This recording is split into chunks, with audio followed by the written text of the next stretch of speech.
Hey guys, it's the Rider, and today I bring you the Ninja 250 Adventure Sport. Now I did this before for my KLR, and now it's for you guys. Hey guys, it is Thanksgiving Day, and I thought I'd show you all what my mods and Farkles are on this 2009 Ninja 250R. And let me tell you, it's a pretty good bike. Good for the deal anyway. I've brought you to post-apocalyptic America right here. That's exactly what a post-apocalyptic road would look like. And I am here so I won't be interrupted by any cars because they can't cross these big potholes. But this can. And I know what you're thinking, low ground clearance, it's actually pretty good. As long as whatever ledge you're going over isn't bigger than a fist, it's fine. I mean, it's all good. So let's start with the dashboard right here. This is the standard 250R dashboard, and since this is apocalypse themed, let's do apocalypse type situations. This is a dashboard, right? It's a pretty good one too. Comes with all the gauges and stuff that you need.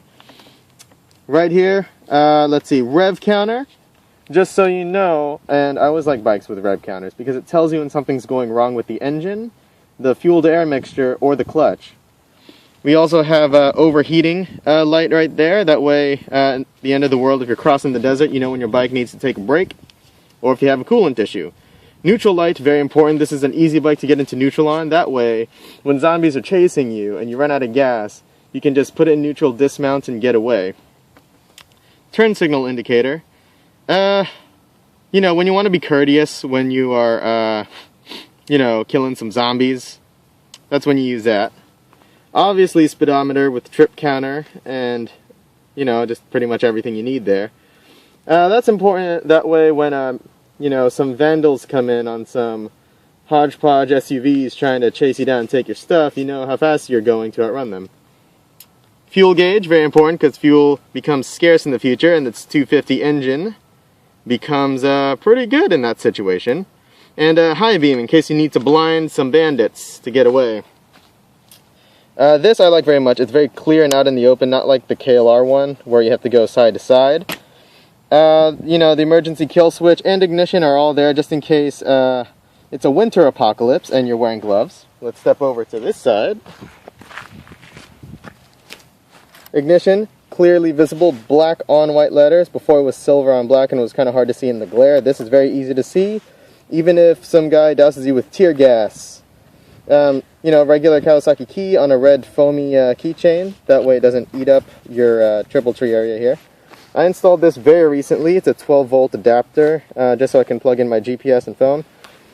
This one is the one with the SAE connector and fuse. That way everything is protected. This rubber lid thing, as you can see, is not all the way in because this thing freaking sucks to open without gloves. With gloves, it's impossible. So I just leave it on there kind of loose just to keep the dust out. But if it's raining, just take your thumb, push down, and it locks into place. Some people use Velcro, but you know, it's the apocalypse, right? It's the apocalypse, and obviously that kind of becomes scarce. You can't just look for perfect-sized pieces of Velcro. So, Gorilla Tape. You know, just tape it right here. I just used this slab right here, but on this side of the handlebar, to mount this on. Gorilla taped it into place, took two pieces. I actually ran out of Gorilla Tape and took this Gorilla Tape off of the side of my bike here, and it works perfectly. Excuse the spots, I sprayed some WD-40 on there by accident. Mostly all standard stuff. The choke is up here, unlike the KLX 250 that's inside the bike. This way, if you need to do a getaway in cold weather or in the morning, choke is readily available. Everything is big for gloves, and I like this. I never had this before in the KLR 650 or 250. You just press it and it stops your indicator from indicating which direction you're going. That's good if you want to go into stealth mode right there. If you don't want the zombies to know which way you're going, you just click that. I mean, they could still see which way your headlight's going, but you might confuse them that way. You know, it gives you a better chance. We've got bar end weights because vibration kind of gets at you after a little while. We've got the built saddlebags from the KLR days. I already mentioned how these are very good for the apocalypse. Hold some grenades. You could probably fit a submachine gun in there, and it comes with a front pocket for your magazines. Comes with a very helpful D-ring here in case you need to put a flashlight or something there.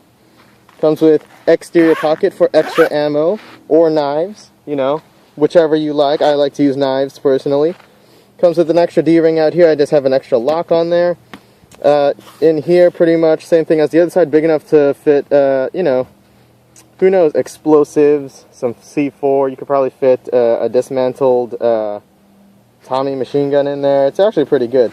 Comes with a good carrying handle.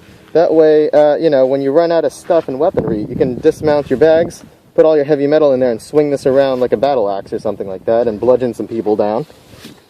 And, yeah, I think that's pretty good. Oh, another invention for mine. How do you keep it from destroying your plastics? Take a t-shirt, wrap it in half, and just put it behind it. Super simple, super easy.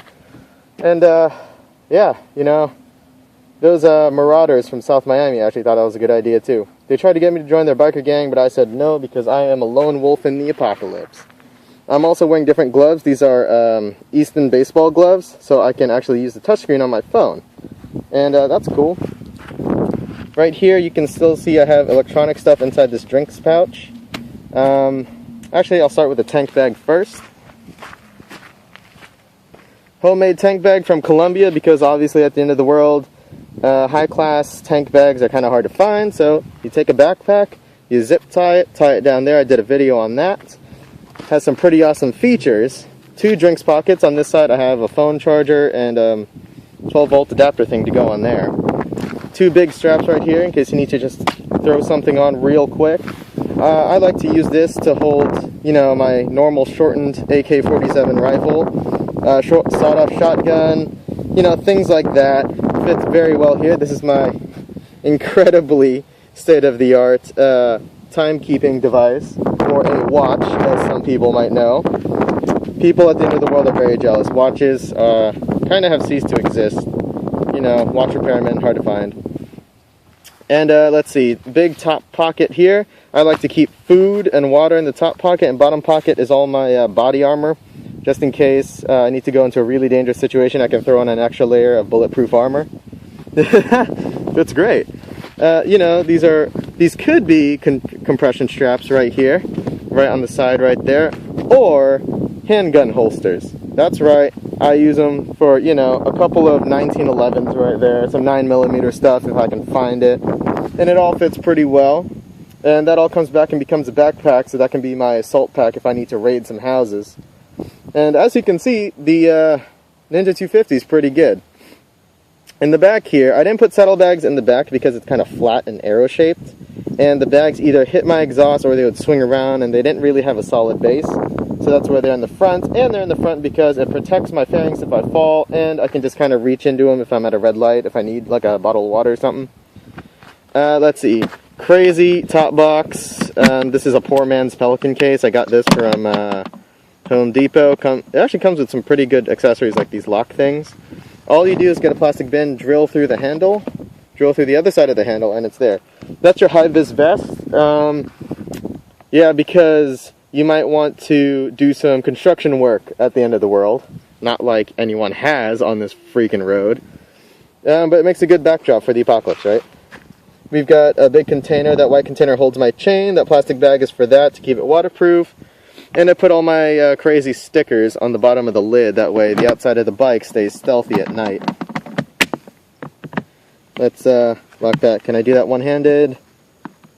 Yes, I can. Alright. And a little bit of a camo strip right there just to give it some character. Everything else on the Ninja 250 is pretty stock. Nothing crazy. I did get it lowered, but I got it back up to normal height.